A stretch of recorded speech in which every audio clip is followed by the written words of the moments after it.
The rain poured in sheets against the windows of Westbridge Community Clinic, a steady drumming that underscored the quiet murmur of a Thursday afternoon. Dr. Elias Monroe stood by the nurse's station, tugging on a pair of latex gloves as a nurse approached with a tablet. "Next patient's waiting in room 9, she said, scrolling through the screen. "First-time visit. She seems nervous." Elias nodded absently. "Name? Aria Lang." The glove slipped from his hand and snapped sharply. He stood frozen for a second too long. The nurse raised an eyebrow. "Everything okay, Dr. Monroe?" He didn't answer right away. His gaze drifted down the hallway toward the closed door of room 9, his heartbeat suddenly erratic. He hadn't heard that name in years, not since that rainy autumn night on campus. Not since the steps of Greenhill Library where she looked at him with tearful eyes and said the word that shattered him, no. It had been nearly a decade. He took a breath and walked. With every step toward the room, memories surfaced. Aria Lang. The girl with the notebooks full of poetry, the laugh that turned heads in the lecture hall, the shy smile she rarely let people see. And the only person who had ever made Elias, then just another broke medical student with a scholarship and a dream, feel like he was worth loving, until she walked away. He pushed the door open. She was sitting on the exam table, fingers twisting the strap of a worn leather bag in her lap. Her hair was longer than he remembered, darker too, curled slightly at the ends from the rain. She wore no makeup. Her clothes were simple. But Elias saw it in a flash, same Aria, same quiet grace. She looked up. Their eyes met. "No," she breathed. "It can't be." He swallowed. "Ms. Lang," he said, slipping into his physician's voice, "I'm Dr. Monroe. I'll be handling your consultation today." She stared, her knuckles whitening around her bag. "There must be a mistake. I didn't know, I didn't realize." "I assure you," Elias said, his tone even but a touch brittle, "I'm fully licensed. If you're uncomfortable, we can request another doctor. But our staff is limited today. It might mean a longer wait." He gave her an out. She didn't take it. "No," she said softly, voice barely audible over the hum of the fluorescent lights. "It's fine. I just wasn't prepared." He nodded once, professionally. "Let's get started. Can you tell me what brings you in today?" She shifted, clearly uncomfortable. "I've been having stomach pain. Not constant. But sharp sometimes. Mostly on the lower left side. It's been a few weeks." He moved to the counter, picking up her chart. "Any fever?" "No." "Nausea?" "A little, but not often." "Stress?" A pause. "Yes." Elias nodded and gestured toward the table. "I'll need to perform a physical exam. Just routine." She hesitated, then gave a tiny nod. He approached with careful steps, hands steady with training, but his chest felt tight.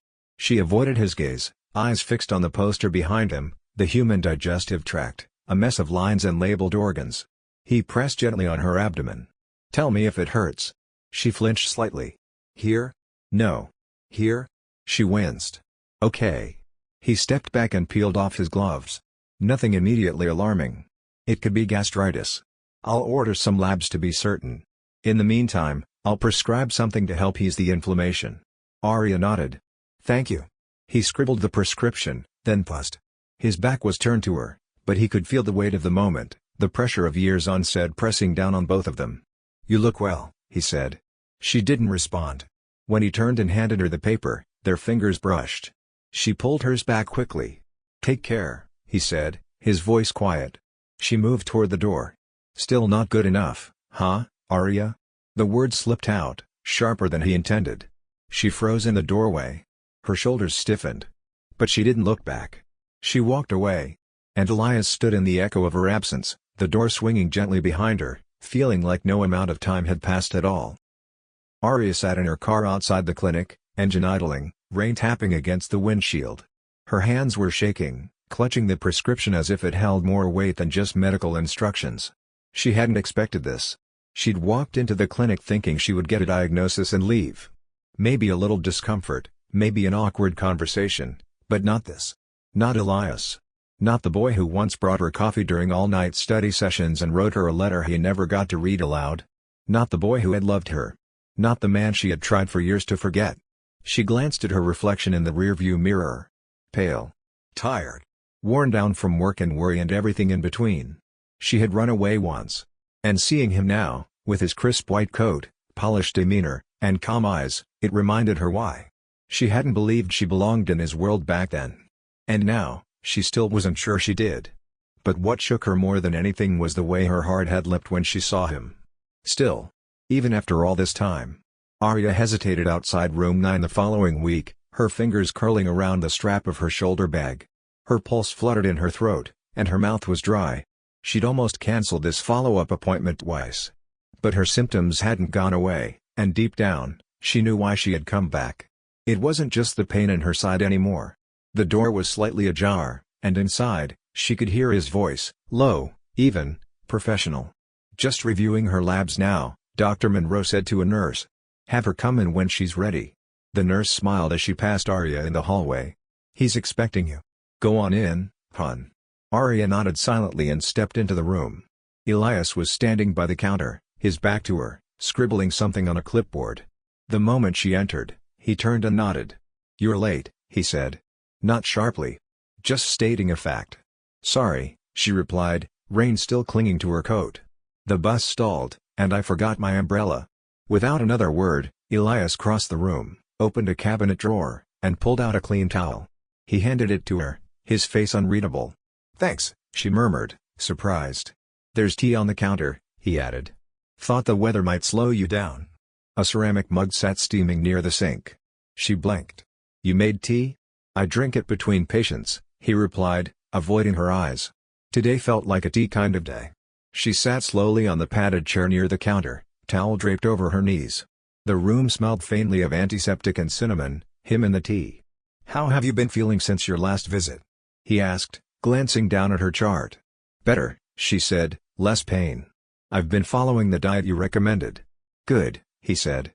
"Your labs came back normal. Slight inflammation, but nothing alarming. You're doing the right things." She nodded. "Thanks for checking in." He paused, then looked up, his gaze softer. "You don't have to thank me. It's my job." But something in his tone said he wasn't just talking about her stomach. Their eyes met again, for too long. The silence between them filled the sterile space like static. After a moment, Elias cleared his throat and turned to the counter, organizing papers. "Anything else I should know?" he asked. Aria hesitated. "I've been tired. Not just physically. I don't know. I think I'm just stretched thin." He nodded once, slowly. "That kind of tired doesn't go away with sleep." "No," she whispered. "It doesn't." He looked over his shoulder at her. "Still working 2 jobs?" She blinked. "How did you?" "I read your chart. Emergency contact, employer, work hours. I didn't snoop. Just noticed." She lowered her eyes, embarrassed. "Right. Aria," he said, voice gentler now, "you don't have to explain. I know what it means to stretch until you snap." She gave a soft, humorless laugh. "Do you? You're a doctor now. Probably own that car outside with the sleek logo. You don't look like someone who has to fight for toothpaste at the end of the month." Elias leaned back against the counter, arms crossed. "I came from nothing too. Grew up in a 1-bedroom with 2 brothers and a dad who worked nights and drank his paycheck by morning. I didn't have toothpaste either." Aria froze. He continued, "My scholarship got me out. Then I worked 3 jobs in med school just to keep my lights on. Money came later. The struggle came first." She didn't know what to say. This version of Elias, the man she'd admired from a distance in college, was still brilliant, still composed. But now she saw the cracks he had never let show. "I'm sorry," she said quietly. "For what?" "For thinking you had it easy. For walking away." He tilted his head. "Why did you, Aria?" She pressed her lips together. Her hands trembled slightly in her lap. "Because I thought you deserved someone better. Someone who wasn't falling apart." His brow furrowed. "You think I didn't notice you struggling back then? You stopped going to pre-med meetings. You skipped class to work shifts. I saw it. I just didn't know how to help. I was hoping that night behind the library, you'd let me try." Her breath hitched. The image of that evening, the rain, his confession, her silence, came rushing back. "I wanted to say yes," she admitted. "I really did. But I was scared. I didn't think love could survive everything I was carrying." He looked at her for a long time, then said, "I would have helped you carry it." The words settled between them like snow, soft, heavy, unspoken for too long. Her eyes glistened, but she didn't cry. Instead, she stood slowly, wrapping the towel around her shoulders like armor. "Thanks for the tea," she said, her voice small. Elias gave a slight nod. "You are welcome." She turned to go, her hand on the door, but paused. Then, without facing him, she said, "You are the only one who made me feel like I could be more than what I was surviving." And then she left. Not running this time, but still walking away. And Elias stood alone again, the scent of cinnamon and antiseptic lingering in the quiet room, wondering if maybe next time she'd stay a little longer. The next time Aria entered the clinic, she didn't come during rush hours. It was a quiet afternoon, the sky outside overcast, heavy with rain yet to fall. She walked in with her head low, fingers clutching a file of test results, but there was something different in the way she moved. Not frantic like before. Just worn. Slowed. Elias noticed it the moment she stepped into room 9. She wasn't just tired, she was running on fumes. "You're pale," he said before even greeting her properly. "Did you eat today?" "Toast," she murmured. "And coffee." "Lots of coffee." He raised an eyebrow but didn't comment. Instead, he motioned to the chair beside the exam table. "Sit. Please." She did, sluggishly. "Still having abdominal discomfort?" he asked, flipping through her chart. "A little, but it's manageable," she said. "More than anything, I just feel drained. All the time." Elias looked up. "Are you sleeping?" "Not much." "Working both jobs still?" She nodded. He sighed. "Aria, your body's trying to tell you something." "Yeah," she said faintly. "It's saying, congratulations, you're officially too broke to rest." He gave a humorless chuckle. "Sarcasm isn't going to heal you." She glanced up. "Then what is?" He didn't answer. Not directly. Instead, he reached for his stethoscope. "Let me check your vitals." The exam was quiet. Her breathing shallow, pulse slightly elevated. She winced when he palpated her lower left abdomen again. "Still tender," he muttered. "And your heart's racing." "Probably nerves." "Maybe," he said, pulling the stethoscope away. "Or maybe you're just running on empty." She looked away. "I'm used to it." "I know you are," Elias replied softly. The silence stretched again, that same heavy, charged air filling the room. Then suddenly, Aria swayed. It was subtle, just a slight dip in her posture, her eyes blinking a beat too slowly. "Aria?" I'm fine," she whispered, gripping the edge of the table. But she wasn't. Her skin went pale, her breathing quickened, and in the next moment, she crumpled. Elias caught her before she hit the ground. "Get me a cot," he called out sharply as a nurse appeared in the doorway. "And some juice." "Now." "No need," he added a second later. "I've got her." He lifted Aria carefully into his arms, cradling her like something breakable, and carried her into the nearby staff lounge. He laid her gently on the worn couch, brushing damp strands of hair from her forehead. Her breathing was shallow, her pulse rapid. "Aria," he murmured, kneeling beside her. "Hey! I need you to come back now, okay?" A nurse handed him a cold compress and a bottle of juice. He pressed the cloth gently to her temple. After a minute, her eyes fluttered open. "Elias?" Her voice was hoarse. "You fainted," he said. "Low blood sugar, exhaustion. Honestly, I'm surprised it didn't happen sooner." She blinked. "Sorry." "Stop saying that," he said gently. "You don't have to apologize for being human." She tried to sit up. He pressed a hand to her shoulder. "Easy. Just breathe." She did. Slowly. Trembling. "I didn't want you to see me like this," she whispered. "But I do see you," Elias replied, his voice quieter now. "I've always seen you." She looked away, blinking rapidly. "I saw you in college," he continued. "Working 2 jobs, missing sleep, pretending like you were fine. I wanted to help, but you shut me out. And I never blamed you for that. But I never stopped seeing you." Aria's voice cracked. "You don't know everything. I know enough to know you've been fighting battles alone for too long." She finally looked at him. Really looked. There was no judgment in his eyes. Just concern. Just care. "I was scared back then," she said. "Scared I'd hold you back. That I'd be the weight around your ankles." "You never were," he said firmly. "Not even for a second." She swallowed hard. "Then why did it hurt so much to leave?" "Because it wasn't what either of us wanted," Elias said. "We just didn't know how to fight for it yet." Their eyes locked again, the years between them folding like pages in a book suddenly reopened. He reached down, took her hand in his. "If this is a second chance," he said, "then let me do what I couldn't do before." "Which is?" "Stay." Aria's fingers curled around his. And for the first time, the wall she'd built, brick by brick with fear, shame, and survival, began to crack. When Aria returned a week later, it wasn't just for her follow-up. Her eyes were clearer. Her steps steadier. Still tired, still healing, but not hiding anymore. She smiled when she entered room 9. Elias noticed immediately. "You look better." "I'm trying," she replied, cheeks coloring. After the checkup, he handed her a printed list of meal recommendations, circled in red. "Follow this, and get more sleep." She rolled her eyes. "Yes, doctor." He hesitated then. "Would you like to go for a walk?" She blinked. "Now? There's a park nearby. Nothing formal. Just 20 minutes. Aria hesitated, then glanced at her phone. No plans. Outside, the air was cool, the clouds beginning to part. They walked in silence for a while, the easy kind, the kind that didn't demand words. When they reached the bench under the big oak tree near the river, Elias gestured. "Sit?" She nodded. They talked about college, the professors who made them cry, the coffee shop that served the worst espresso on campus.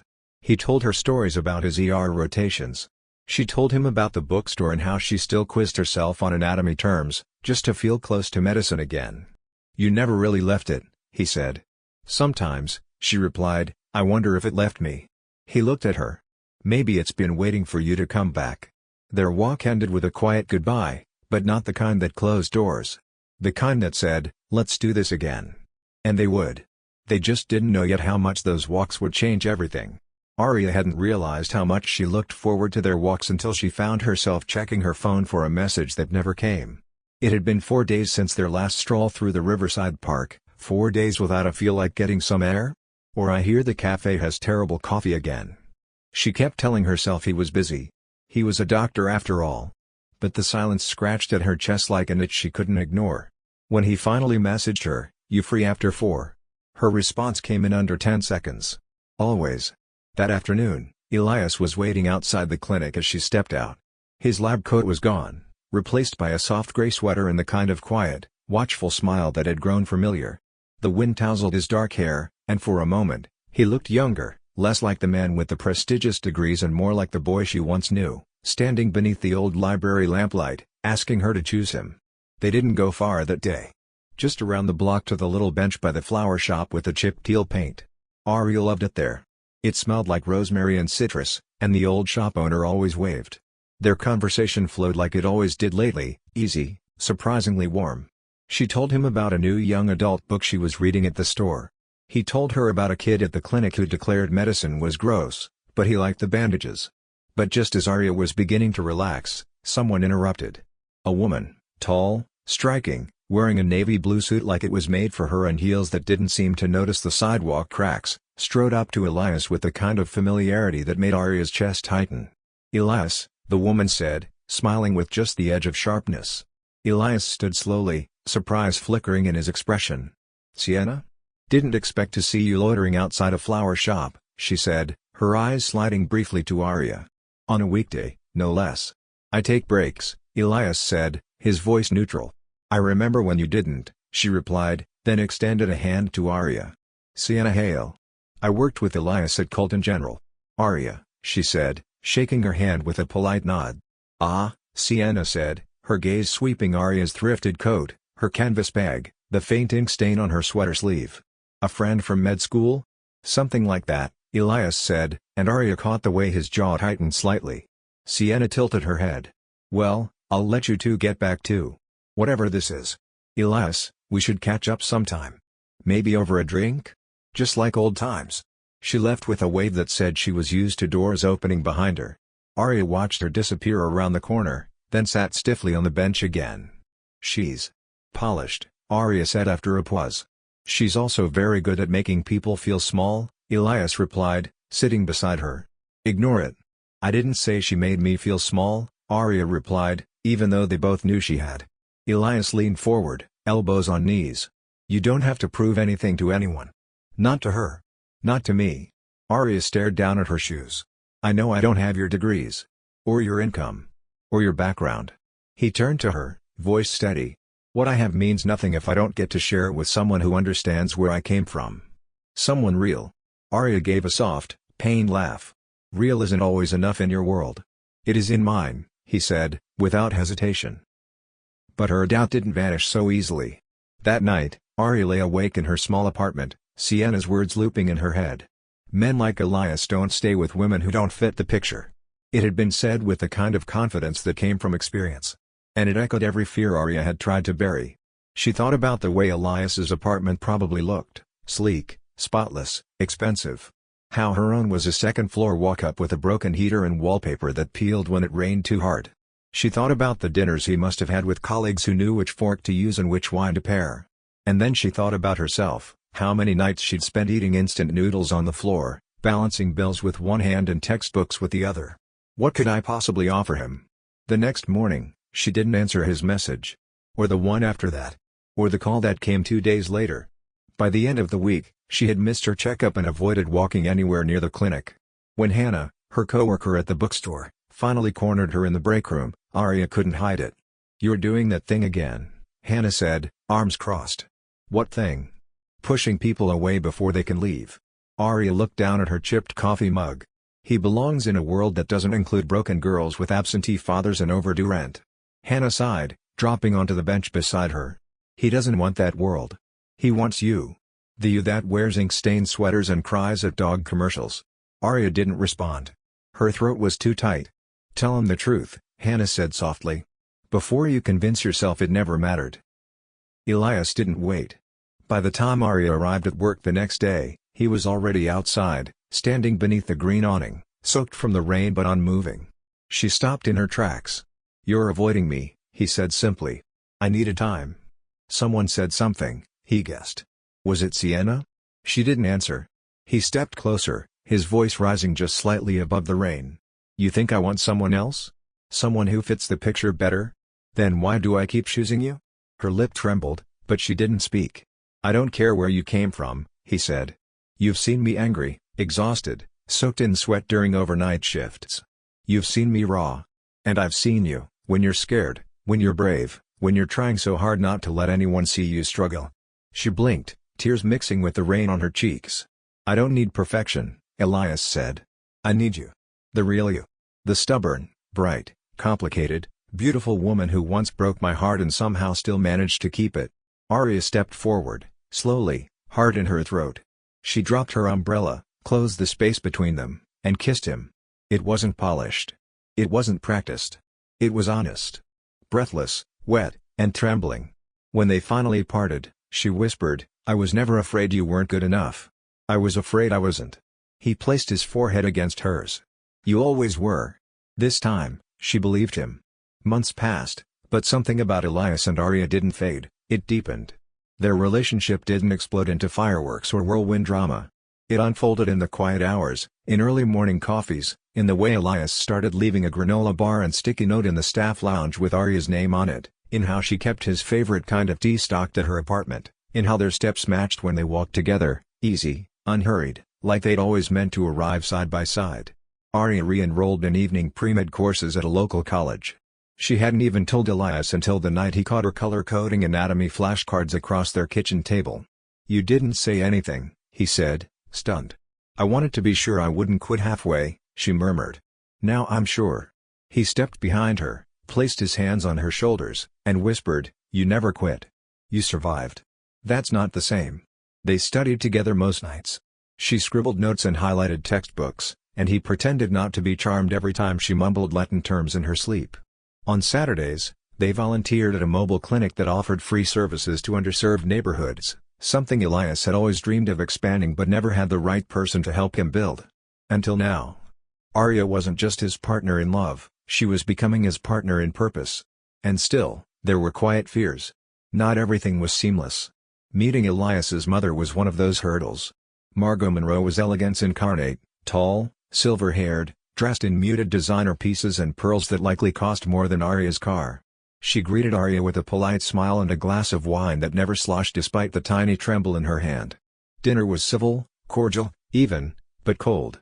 Aria tried to make conversation, but the polite smiles felt thin. And when Elias stepped out to take a call from a colleague, Margot finally spoke without veneer. "You're ambitious," she said. "I admire that." "Thank you," Aria said carefully. "But Elias.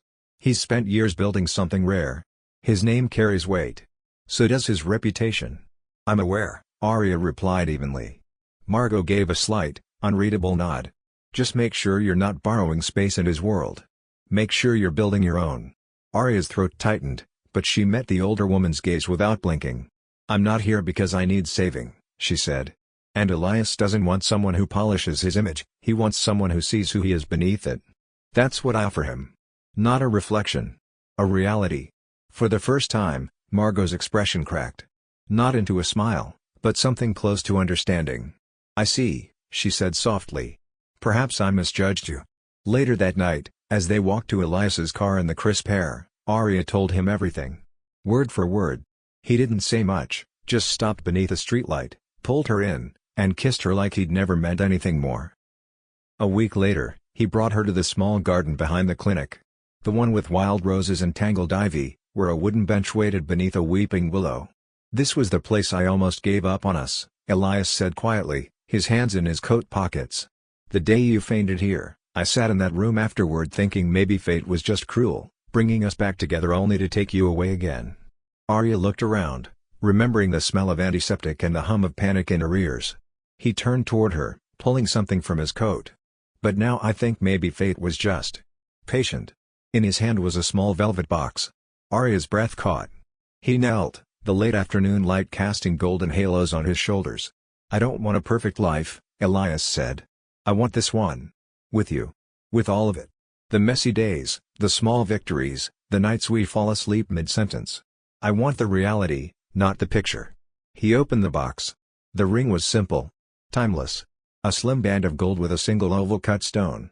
Nothing flashy. Just like her. Say yes, he whispered. Aria nodded, already crying. Yes. Yes, Elias. Always. He slipped the ring on her finger and stood, wrapping his arms around her as the world narrowed to the sound of their breathing, the beat of their hearts. They married quietly the following spring, in a garden filled with wildflowers and handwritten vows. Hannah stood beside Aria, beaming like she'd waited her whole life for this moment. Elias's best friend and former mentor, Dr. Marquez, officiated with the kind of warmth only years of history could bring. Their vows weren't grand, just true. I'll hold you in the hard hours, Aria said. I'll believe in us, even when I forget to believe in myself. Elias took her hand and whispered, I'll never walk ahead or behind you. Only beside. They kissed beneath a bough of sunflowers, and even Margot cried behind her silk gloves. 1 year later, the community clinic bore a new name on its sign. The Lang Monroe Center for Accessible Health. Inside, Aria moved between rooms with practiced grace, clipboard in one hand, stethoscope in the other. She had passed her exams. She was officially a medical assistant, working on her certification as a nurse practitioner. Elias still ran the internal medicine department, but now he had her at his side. Not as a patient. Not as a memory. As an equal. Their outreach program had expanded, now covering 3 boroughs with weekend pop-up clinics.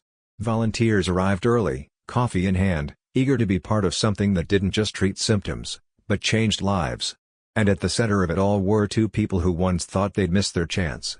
One morning, as Aria filed paperwork at the reception desk, Elias approached from behind, his coat slightly askew, hair windswept from his bike ride in. He leaned down and kissed her cheek. You're glowing, he said. She smiled, hand drifting to her stomach, just beginning to show. I wonder why. Elias placed his hand gently over hers. Have I told you today how lucky I am? Yes, she said with a smirk. At least 4 times. Then I'll say it again.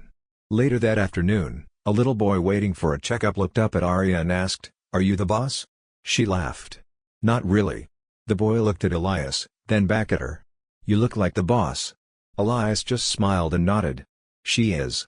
That evening, as the clinic closed and the last patient left, Aria and Elias stood at the front doors, watching the sun slip behind the buildings. He turned to her. Do you remember what you said when you left the exam room that first day? I said nothing, she replied, brows lifting. Exactly, he said. And I stood there thinking your silence hurt more than your no ever did. She reached for his hand. And now? Now, he said, your yes has healed everything. And in that place, where she once felt like she didn't belong, where love had waited for them both, they stayed. Not as doctor and patient. Not as something broken. But as something whole.